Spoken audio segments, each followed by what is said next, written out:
38-year-old Rodney Hinton Jr. is charged with aggravated murder. Prosecutors say he intentionally struck a recently retired Hamilton County deputy who was on traffic patrol. I've got an officer now. A makeshift memorial today at the intersection. The deputy, just identified by the sheriff's office as Larry Henderson, later died at the hospital.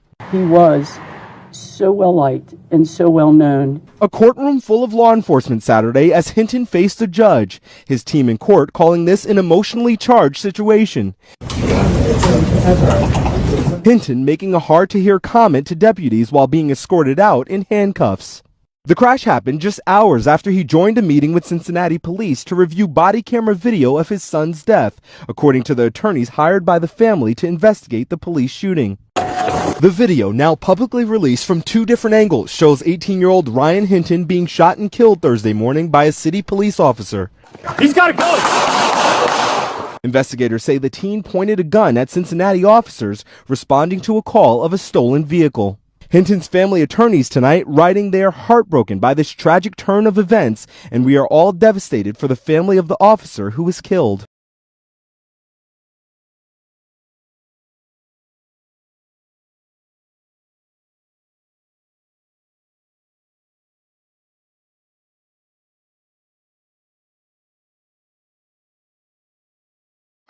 He's got a gun! He's got a gun on your right! On your right!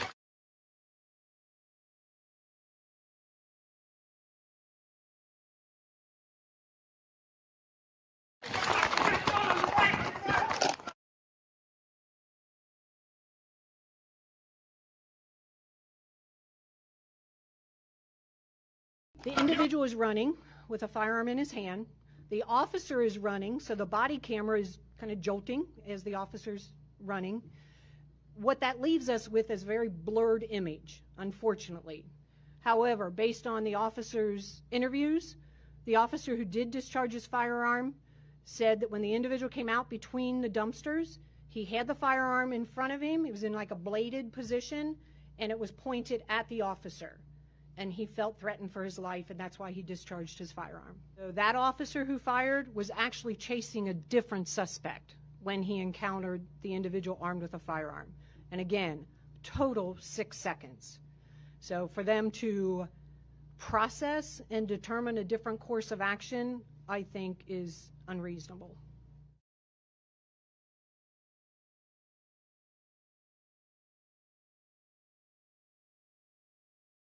The estate of Ryan. We're not here to talk about the incident that occurred with the police officer. We do offer our condolences to the officer and his family, but we were hired to represent this family to investigate the police-involved shooting of their son, Ryan. I'm Rodney Hinton Jr. I want to give a condolence out to the officers that got killed, my whole family. I'm asking for forgiveness, and I've been praying hard for the officer that killed my grandson. I've been praying hard for him and his family because I know he's hurting off this. As I seen in the video about my grandson, I seen two scared people. I seen the officer scared, and I seen my grandson scared. So it's an unfortunate incident that happened. So that's all I seen. It was like, I didn't see the police there try to kill. No. What I seen was two persons made a mistake. My grandson made a mistake being there, and the officer, he was trying to get back to his family too. So that's what I seen. So it's not about revenge or anything. I have nothing against nobody. You know, my Lord and Savior is Jesus Christ, and I represent him. So with that said, please, everybody, just try to forgive everybody who done anything to anybody. I can't even express how I feel right now about, I'm angry because it shouldn't have never happened. I want to find out exactly what steps was taken and the protocol. And if everything comes out that it's not what it should have been, we need to do something about change in training and diversity and understanding us as a Black culture. we as black people, we don't deserve to be killed just because we're running away from the police. We're scared just as much as they are, whether we did something right or wrong. This is everyday life for us, being scared of the police. Our objection is the question of whether or not those policies and procedures were followed, which led to the unfortunate and tragic death of an 18-year-old. We can argue all day about all of the society problems that lead people to places where they shouldn't be. But that's not our question, nor are we trying to answer that by this process. We are answering or looking for the answer through our investigation of whether or not it was proper, whether or not the policies were followed appropriately, and whether or not by law and by facts that tragic death was considered in the eyes of the law as justifiable. I can promise you, under no circumstance are the family members who were here will ever believe that it was justifiable.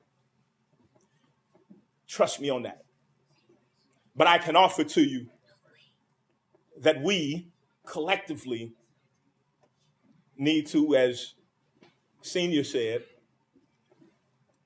find a way to love and forgive one another and look at our commonality to stop all this vitriol, this anger, this taking sides, this dart throwing, this hatred. Because there is no good that will come from it on either side. So the court will now set no bond until Tuesday, when we'll review the statute for continuing no bond under these unusual and very tragic and terrible circumstances. Where will the defendant be housed, and will he be safe? And I ask that because he was transferred, as I understand it, to Clermont County yesterday. That's correct. On my order. That's correct. And will he be returned to Clermont County until Tuesday? It's our understanding he will be returned to Clermont. And you have a safe environment for him there in Clermont County? Yes, sir. You'll return him on Tuesday, May the 6th at 8:30 a.m. for a hearing at 9 o'clock in the morning? Yes, sir. All right, thank you. Your Honor, for the record, we'd ask the court to put a bond on him now, but we understand that it's not a bond hearing request. All right, no bond. Thank you. Thank you. And we can hold him at no bond for 72 hours, Yes, is that sir. right? Yes, correct. Thank you. All right, thank you so much.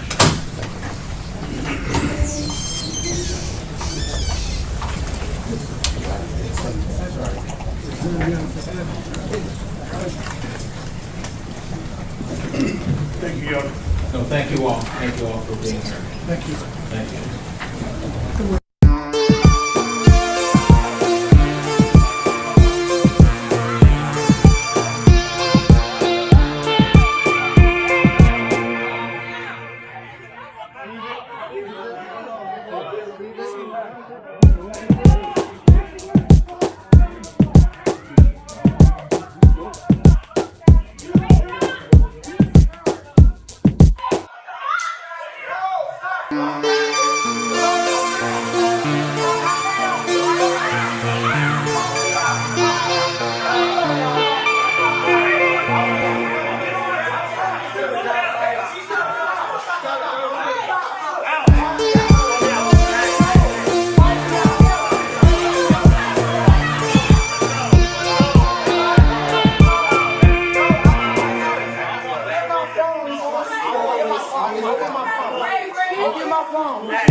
Mr.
y'all remember all the people coming in and said, oh, he pointed a gun at the officer. Well, there's a clear picture of why his dad done what he done and why his dad was so pissed off. As you can see his son running by the garbage can, he is not turned around. That's when he got shot in the back 4 times, killing him. That man is not pointing a gun at the police. He is not threatening. He is trying to run away. He's trying to flee. Whether he done something wrong to be in a position is up for debate, however the situation be. But I did hear the car wasn't stolen. In fact, payments was missed on it. Then it was reported by a car lot. Actually, and that's how that happened. Not sure if that's the real truth. That's allegedly. But I do know the body cam was released, and it showed that the young man was running away.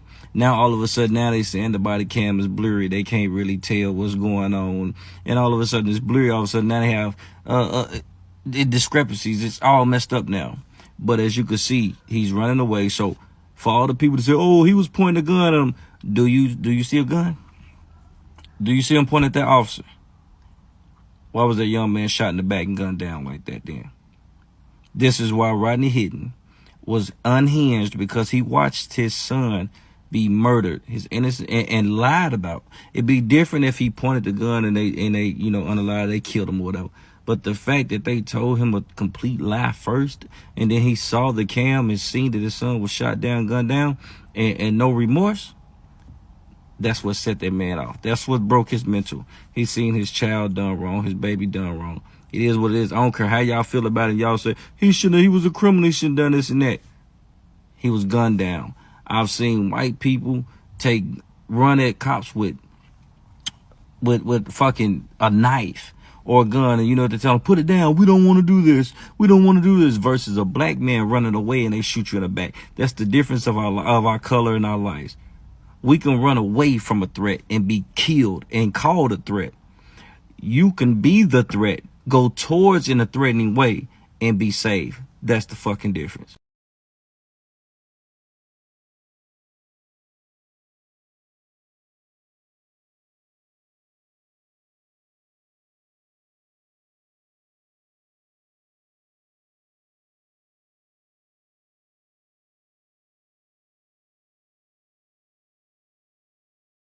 Is the biggest gang in this country. Look, they're 25, 30 deep for one black father who's got his chin held high. Just look at this photo and tell me it don't look like a Klan rally. You just know both of these two dudes, they look like they're about to get in a sword fight, but they got these recessive genes. You know that they were picked on their entire life, trying to mean mug them. But the first thing this gang's gonna say is, I'm not racist, we have a black officer there. But tell me what you see here. A sea of whiteness, the biggest gang in the United States of America. 25, 30 deputies show up for one black father who allegedly took the life of a police officer from this department that took the life of his son just the day before.